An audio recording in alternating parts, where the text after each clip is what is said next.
Էդուարդո Ռամիրեսը դանդաղ դուրս եկավ Սև Բեթլիից, շարժիչի աղմուկը համարյա մարել էր, թողնելով միայն լռություն և փոշի, որը բարձրանում էր խճուղուց։ Նրա առջև կանգնած էր այն նույն տունը, որտեղից մի ժամանակ հացի անուշ բույր և երեխաների ծիծաղի ձայներ էին հնչում։ Հիմա այն դատարկ էր, փլուզված տանիք, կոտրված փեղկեր և անտեսված այգի, որտեղ մոլախոտերը մարդուց բարձր էին աճել։ Նա չէր կարողանում հավատալ, որ այս վայրը դեռ գոյություն ունի։ Նա չէր կարողանում հավատալ, որ 12 տարի անց, երբ հաղթանակած վերադառնա, իրեն կդիմավորեն ոչ թե հպարտությամբ, այլ դատարկությամբ։ Նա մի անգամ երազել էր այն օրվա մասին, երբ կգա այստեղ, մետաքսի և հաջողության մեջ փաթաթված, որպեսզի ցույց տա Գաբրիելային, թե որքան սխալ էր նա վարվել իրեն թողնելով։ Բայց հիմա, կանգնած անցյալի շեմին, տղամարդը զգում էր, որ իր հաջողության փայլը անհետանում է։ Նա քայլեց դեպի դուռը, դուռը ճռաց, կարծես ճանաչելով իրեն։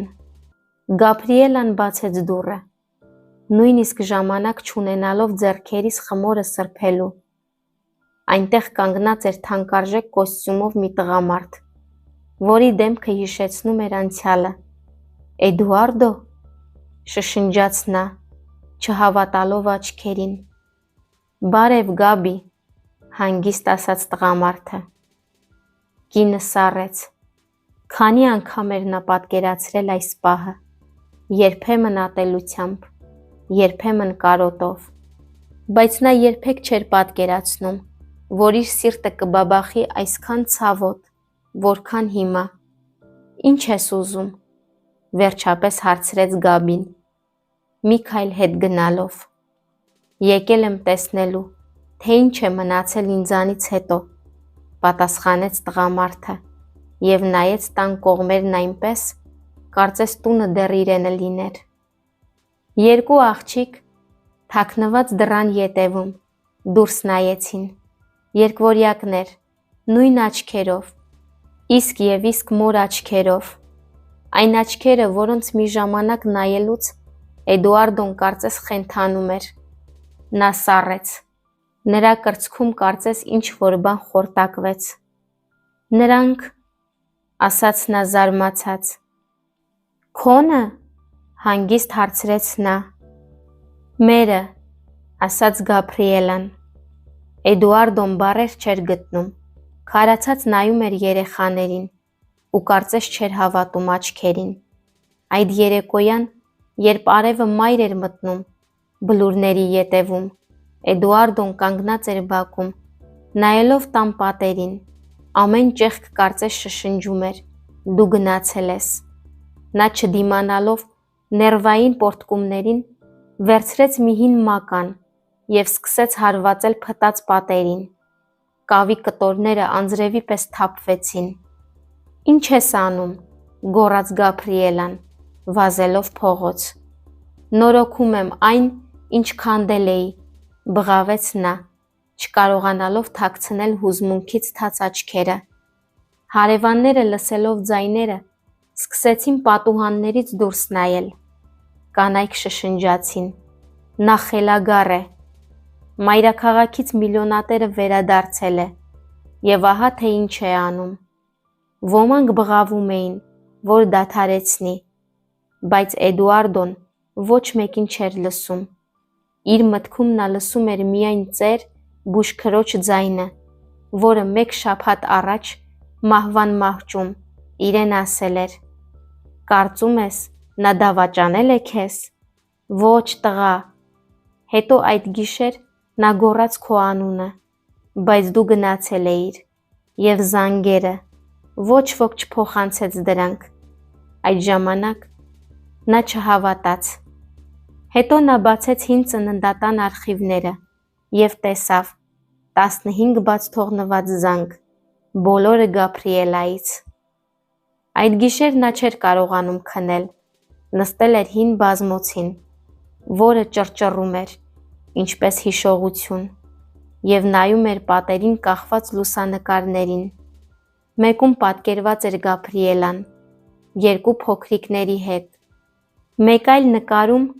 տունը դեռևս անվնաս, պատուհանագոգին ծաղիկներ դրված։ Եվ նա հանեց հեռախոսը, էկրանին զանգերի ցանկ էր, որոնց ոչ ոք չէր պատասխանել։ «Ինչու ինձ չասեցիր», հանգիստ հարցրեց նա, երբ Գաբրիելան դուրս եկավ խոհանոցից։ «Որովհետև դու չէիր ուզում լսել», պատասխանեց Գաբրիելան։ «Ես քեզ նամակներ էի գրում,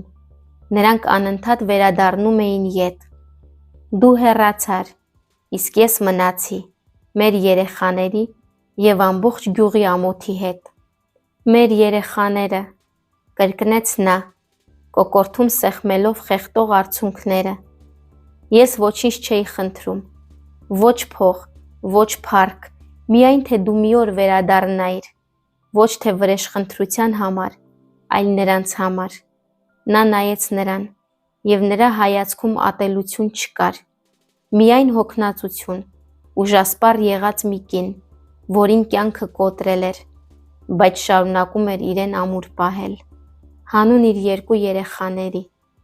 Հաջորդ առավոտյան տուն մտավ մի տարեց կին, մոխրագույն մազերով, ձեռնափայտով, Գաբրիելայի մայրը։ Նա մի անգամ առաջինն էր, որ Էդուարդոյին անվանեց անօգուտ երազող։ «Այսինքն դու ես», սառնորեն ասաց նա, «վերադարձա՞ր»։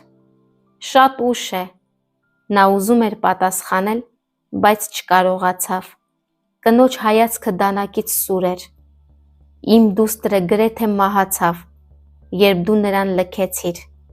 ասաց կինը։ «Եվ հիմա դու ուզում ես փրկչի դեր խաղալ»։ «Ոչ», հանգիստ ասաց Էդուարդոն, «ես ուզում եմ ուղղակի վերականգնել այն, ինչը ինքս անգիտակցաբար ոչնչացրել եմ»։ Կինը ծիծաղեց։ «Ավերակները չեն վերականգնում, տղա, դրանք կամ քանդվում են, կամ սովորում են ապրել դրանց կողքին»։ Այս խոսքերը ավելի ուժեղ հարվածեցին, քան ցանկացած մեղադրանք։ Այդ կեսօրին, երբ արևը դեռ շողում էր,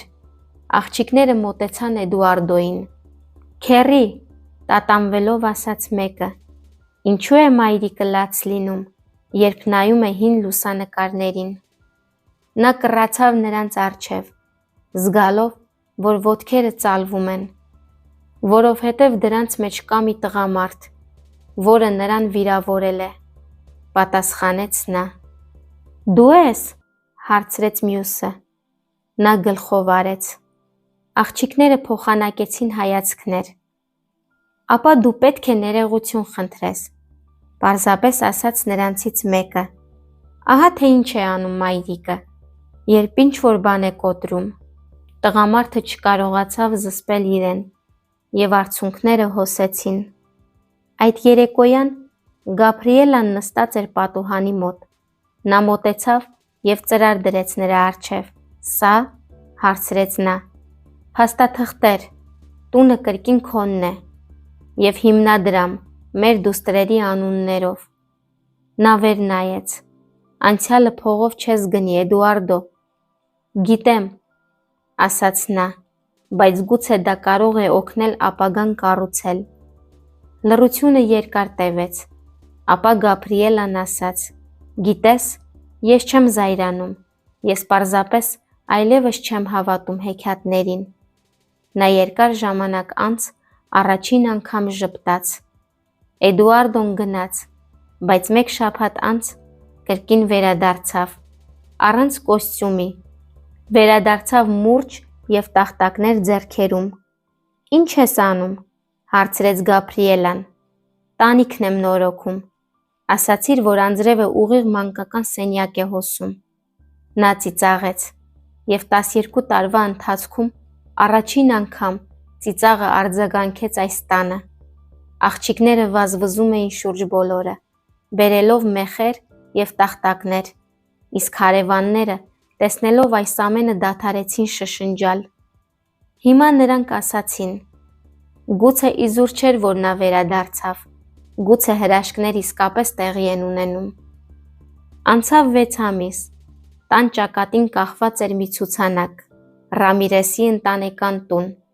Գաբրիելան վերաբացեց փոքրիկ հացաբուլկեղենի խանութը, ինչպես նախկինում։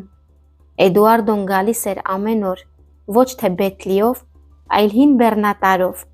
Հարևաններից մեկը մի օր հարցրեց նրան. «Ինչու մնացիր այստեղ, եթե ամբողջ կյանքդ ապրել ես Մադրիդում»։ Նա պարզապես պատասխանեց. «Որովհետև իրական հաջողությունը քո հաշվին միլիոններ ունենալը չէ, այն վերադառնալու տեղ ունենալն է։ Ավերակ դարձած տանը կրկին նոր շունչ տալն է»։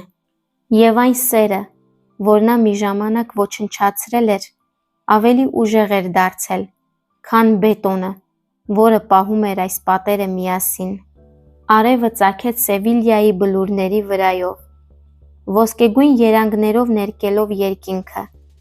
Գաբրիելան դուրս եկավ պատշգամբ, ձեռքերից ալյուրը սրբելով։ Տանը թարմ հացի բույրն էր, մանկության և ջերմության հոտ էր գալիս, նույն ջերմության, որը մի ժամանակ հեռացել էր Էդուարդոյի հետ։ Հիմա նա կրկին այստեղ էր։ Մի տղամարդ կանգնած էր բակում, հագած պարզ վերնաշապիկ,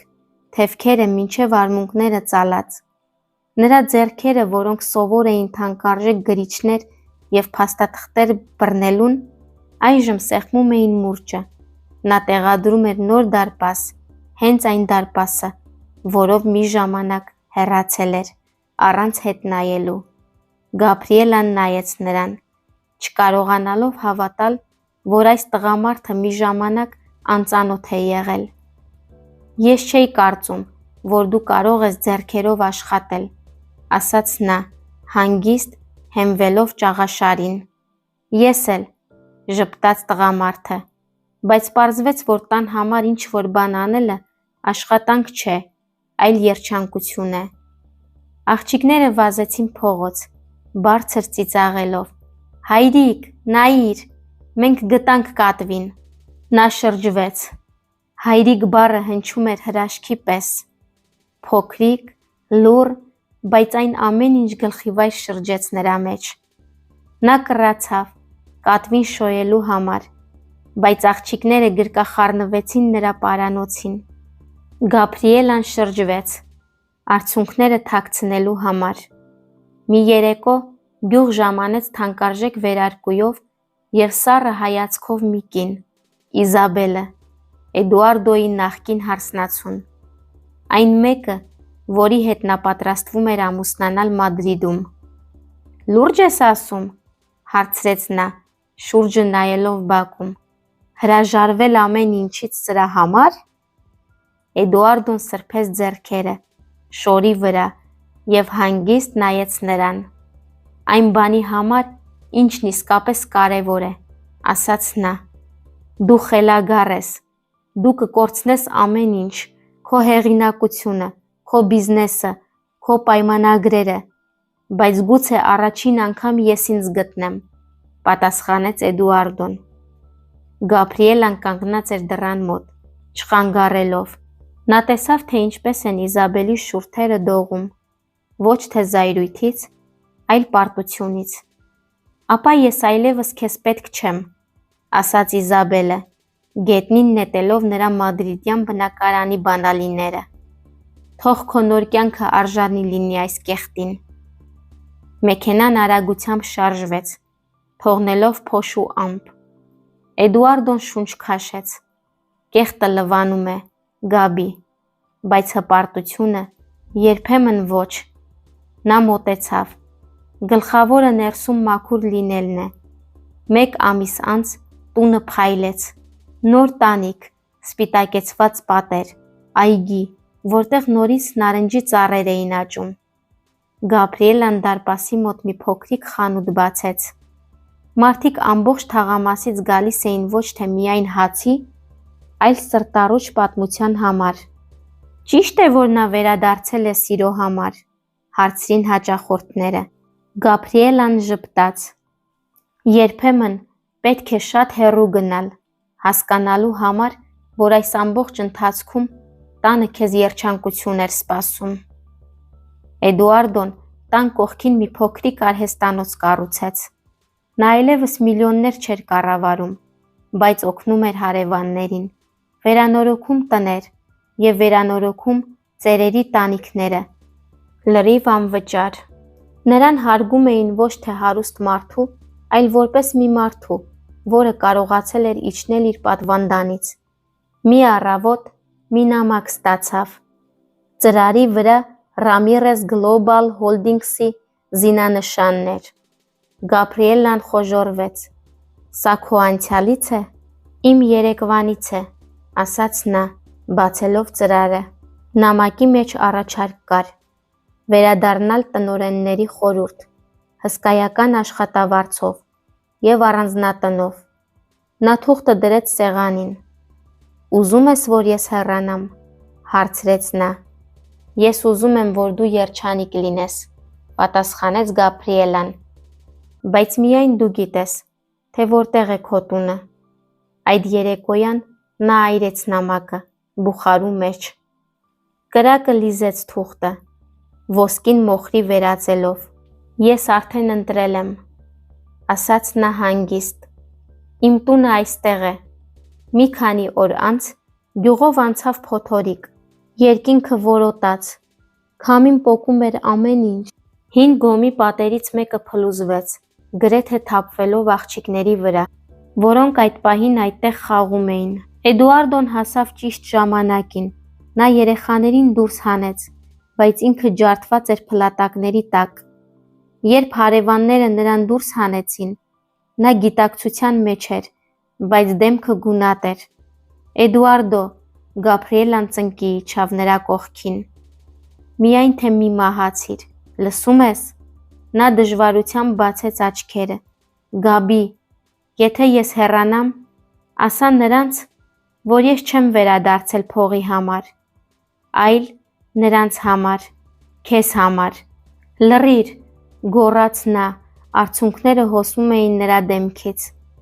«Դու իրավունք չունես նորից հեռանալու»։ Նա թույլ ժպտաց։ «Այդ դեպքում ես կմնամ»։ Մեկ շաբաթ անց նա կրկին ոտքի կանգնեց։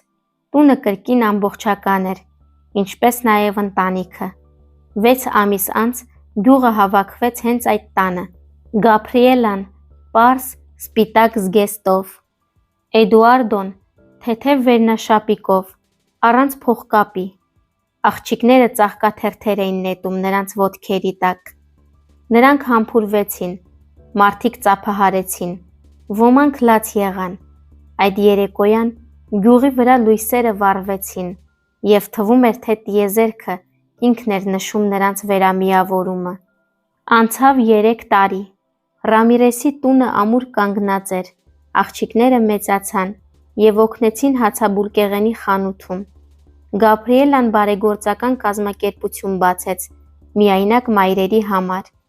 Էդուարդոն դարձավ գյուղի գյուղապետ, ոչ թե այն պատճառով, որ հարուստ էր,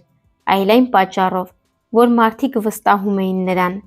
Երբեմն նա նայում էր իր հին լուսանկարները, ինքնավստահ, երազանքներով լի ճամպրուկով, և ժպտում էր. «Եթե միայն իմանայիր, որ այն ամենը, ինչ փնտրում էիր, այստեղ էր, այս կնոջ և այս երեխաների մեջ»։ Ինքն իրեն ասաց նա, ափսոսելով, որ այսքան ժամանակ է կորցրել նրանցից հեռու։ Գաբրիելան մոտեցավ և ձեռքը դրեց նրա ուսերին։ «Ինչի մասին ես մտածում»։ «Որ երբեմն ճանապարհը գտնելու համար պետք է կորչես»։ Նա մեղմ ծիծաղեց։ «Գլխավորը վերադարձի ճանապարհը գտնելն է», ասաց կինը։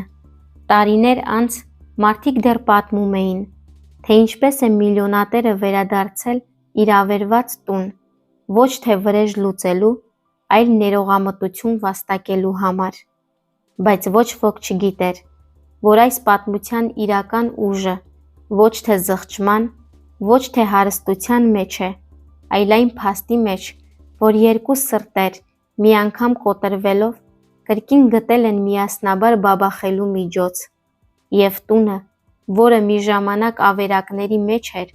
այժմ դարձել է խորհրդանիշ, որտեղ սեր կա, նույնիսկ մոխիրը կարող է հիմք դառնալ։ Անցել էր 15 տարի։ Ռամիրեսի տունը գտնվում էր նարնջի ծառերի մեջ, արևի լույսի ներքո։ Գաբրիելայի դուստրերը Իզաբելան և Սոֆյան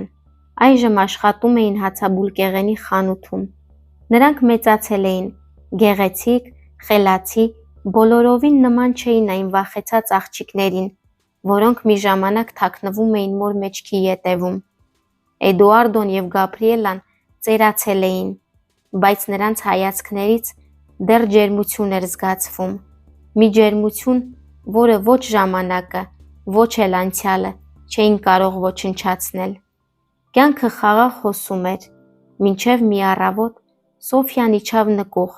հին Մուրաբայի տարաներ գտնելու։ Այնտեղի փոշու և հիշողությունների մեջ նա գտավ հին, կաշվե կազմով օրագիր, գունաթափված գրությամբ Գ. Ռամիրես 2005։ Նա այն բերեց վերև։ Մայրիկ, տեսեք, թե ինչ եմ գտել։ Գաբրիելան գունատվեց։ Որտեղից ես այն գտել։ Նկուղից։ Նա հին տախտակների ետևում էր։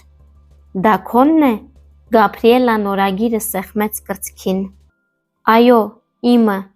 Ես կարծում էի, որ այն վաղուց այրվել է։ Էդուարդոն նայեց և հարցրեց. Ինչ կա այնտեղ, Գաբի։ Նա երկար ժամանակ լռեց, հետո շշնջաց. Այնտեղ այն ամենն է, ինչ դուք չգիտեք։ Գաբրիելան բացեց իր օրագիրը։ Թղթերը դեղնել էին, թանաքը տարածվել։ Նա սկսեց կարդալ. Ապրիլի 10։ Էդուարդոն հեռացավ։ Ես մնացի մենակ։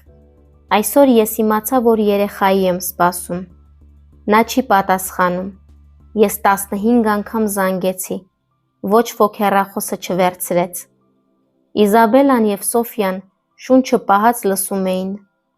Ապրիլի 12։ Ես մենակ գնացի հիվանդանոց։ Ես վախենում էի, բայց ես լսում էի նրա ձայնը, ոչ թե հեռախոսում, այլ իմ սրտում։ Ես գիտեի, որ մի օր նա կվերադառնա։ Էդուարդոն ձեռքերով ծածկեց դեմքը, արցունքները հոսեցին նրա այտերից։ Ապրիլի 15։ Ինձ ասացին, որ ոչ թե մեկ երեխա է ծնվելու, այլ երկու կյանք, երկու հրաշք։ Գաբրիելան փակեց օրագիրը, կիսատ թողնելով կարդալը։ Ես չեմ ուզում, որ դուք սա կարդաք։ Դա իմ ցավն էր, բայց հիմա սա մեր պատմությունն է, ասաց Սոֆյան, բռնելով մոր ձեռքից։ Նամակ է եկել քեզ ուղարկված Մադրիդից։ Էդուարդոն զարմացավ։ Մադրիդից։ Ով կարող էր։ Նամակում ստորագրություն չկար, միայն մի քանի տող։ Եթե դուք կարդաք սա, ապա ես այլևս ողջերի մեջ չեմ։ Ես երկար ժամանակ գաղտնի էի պահում այն, ինչը պետք է նախկինում ասեի։ Այն օրը, երբ դու գնացիր, Գաբրիելան եկավ ինձ մոտ։ Նա աղաչում էր, որ չասեմ, որ երեխաների է սպասում։ Նա ասաց, որ եթե դու չհեռանաս, չես կարողանա դառնալ այն, ինչի մասին երազում էիր։ Նա փրկեց քո երազանքը, սեփական սրտի գնով։ Ներիր նրան, Էդուարդո։ Քույր Մարիա։ Նամակն ընկավ նրա ձեռքից։ Դուք գիտեիք, շշնջաց Էդուարդոն։ Գաբրիելան փակեց աչքերը։ Այո, ես վախենում էի, որ եթե քեզ ասեմ, դու կմնաս, բայց հետո դու ինձ կմեղադրես, որ ես խարիսխ եմ դարձել քեզ համար։